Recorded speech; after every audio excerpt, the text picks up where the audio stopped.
Márquez, hola. Hola. Estamos acá acompañados de Fernanda García Loa, escritora. Lao, perdón, Fernanda García Loa. Tomando un cappuccino retardado. Sí, estamos en una ciudad a las afueras de París. ¿Cómo la podemos describir? Con un castillo monumental, en un festival donde todos los países del continente americano son representados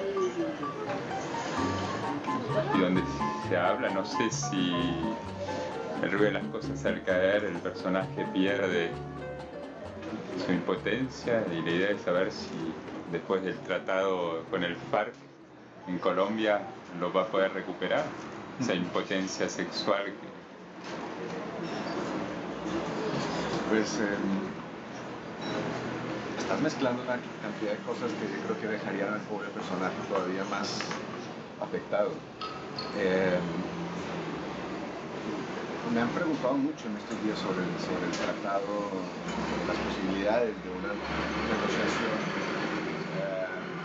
exitosa del gobierno colombiano con las FARC. Y siempre he dicho lo mismo, que soy muy pesimista, no tanto porque el proceso sea un fracaso seguro, no lo creo, creo que los colombianos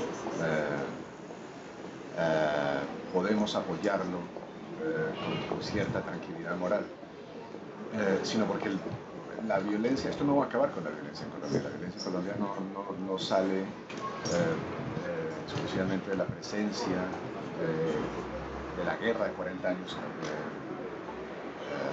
las guerrillas y el Estado, el paramilitarismo, sino que viene del ingrediente de desorden que es el narcotráfico. El narcotráfico como productor de una riqueza desmedida y como generador de corrupción y violencia que nunca desaparecerán hasta tanto no se legalice la droga. Entonces, cuando eso pase podemos hablar de posibilidades de paz en Colombia. Mientras tanto, no. Son debates muy complicados entre la droga y la violencia, finalmente. Sí, hay una relación directa. Mientras la droga siga siendo ilegal y por lo tanto generando esos niveles de riqueza tan absurdos, seguirá generando corrupción, seguirá generando violencia, seguirá perteneciendo a esa corrupción, a esa violencia a mundos que el Estado no puede controlar. Y que los revolucionarios tampoco, porque finalmente también perdieron las batallas por culpa de la droga. No sé si han perdido la batalla. La droga ha sido la fuente principal junto con... ¿O han perdido la ideología? Sí, bueno, esto es un debate más largo y mucho más complejo. Las guerrillas en Colombia tienen esos 40 años, que es más de lo que yo he vivido. De manera que ya hay varias generaciones que han nacido y muerto sin haber conocido otra cosa que el combate. Entonces es un debate muy complejo, pero lo que yo sí sé con cierta certeza es que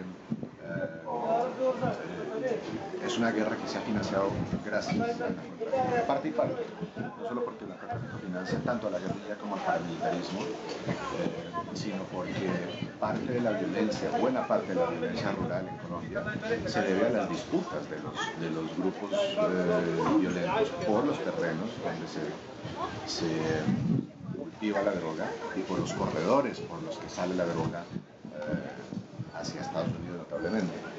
Entonces, bueno, todo eso desordena terriblemente el panorama político e impide que hablemos solo de política cuando hablamos de esta guerra. ¿Se debate la legalización? Bueno, ¿es un tema? Sí, se está volviendo un tema. Muchos colombianos de opinión lo hacen corrientemente.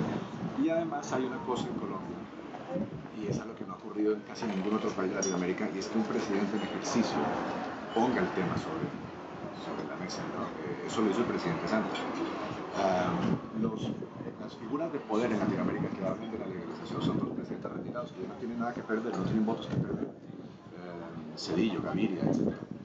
Pero el único presidente en funciones es Santos. Sí.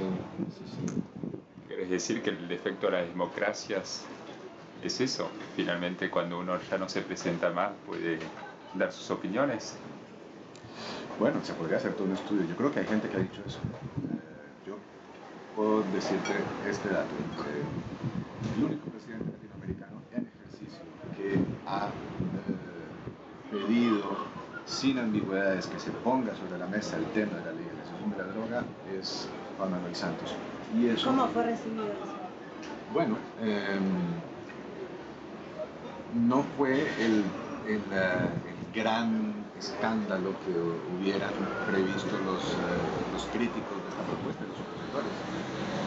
No se cayó ningún ministro, no perdió su popularidad el presidente, nada. La gente está aceptando que ese es un debate que hay que llevar a cabo en términos oficiales. Es un debate entre estados, no puede ser entre expresidentes. Y eso, bueno, está comenzando. Fernanda, vemos bien que un autor colombiano en Europa, en Francia en particular, se le refiere al problema de violencia. No olvidamos que Colombia es una democracia, mientras más al sur en Argentina eran dictaduras también. ¿A una autora argentina de qué se le habla? No sé, me parece que está bien, digo, adscribir a tu lugar de origen, pero yo no tengo un lugar muy claro de origen. Así que se puede hablar de cualquier cosa. Al público, ¿cuáles son las temáticas en este festival? Las temáticas. Tampoco. Perdón, ¿no? Pero. No sé si hay. El escritor no lee los títulos de las mesas redondas donde participa. No, sí, pero ¿qué quieres que te cuente de qué mesa voy a estar? No, ¿qué preguntas suscitas al público francés? No, el público francés no pregunta demasiado, escucha. Tampoco creo que hayan leído demasiado mi obra, así que hay un solo libro. es una sorpresa tal cual, mutua. Pero un autor argentino está hecho de apócrifos y de mezcla de géneros y la falta de respeto al género, básicamente. Entonces, ese es mi negocio. Porque Gabriel Vázquez habla muy bien de la falta de respeto al género obligatorio, porque los clásicos siguen vivos, los clásicos latinoamericanos. ¿Cierto? Los clásicos latinoamericanos son si estás hablando de la generación del boom, sí, que para mí son nuestros clásicos. Es una cosa que le oí decir una vez a Jorge Volpi y me gustó mucho. Él hablaba de cómo a nosotros, a nuestra generación latinoamericana, nos distingue algo que bien visto es muy extraño, que es que nuestros clásicos están vivos. Es decir, los fundadores de nuestra tradición de novela, para nosotros, digamos, más allá de que haya una generación, dos generaciones de novelistas antes de ese gran estallido de mitad de siglo. Pero más allá de esas novelas que a mí no me emocionan particularmente, para mí la generación que funda la novela latinoamericana en la que a mí me interesa, digamos, es la generación de y decía Volpi, esto es como si un francés pudiera encontrarse con Victor Hugo, un francés del siglo XXI, pudiera encontrarse con Victor Hugo y con Flaubert y hablar con ellos. Es lo que nos pasa a nosotros. A mí no. Las figuras equivalentes. Mis clásicos están muertos. Mis clásicos están en otras partes, pero eso les pasa a los argentinos, ¿no? Los han matado a todos. De alma. ¿Huérfanos de quién? Son Copy, Puig, Alejandra Pizarnik, Macedonio Fernández, Borges, Cortázar, están todos muertos. Sí, bueno, esos también los reivindicaría yo. Pero para mí es muy importante, Vargas Llosa, García Márquez, Fuentes murió hace muy poco. Hasta hace un año, digamos, mi relación con los fundadores de esa tradición, ese gran estallido en el cual la literatura latinoamericana llegó a la novela latinoamericana llegó a una cierta madurez, pues estaban vivos, y eso es un fenómeno raro. Tener ese diálogo ¿Y hay un diálogo? Sí, sí, hay un diálogo.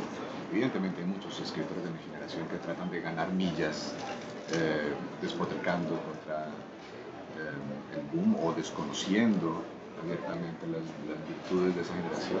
Y eso me parece una actitud aburrida y barata. Para mí son gente que nos abrieron muchas puertas, y son gente que le abrieron muchas puertas a Manuel Puig, entre otros. Así que nunca he puesto en duda el valor que tienen esas novelas. Más bien las sigo leyendo, les sigo encontrando cosas nuevas y las sigo aprendiendo de ellas enormemente.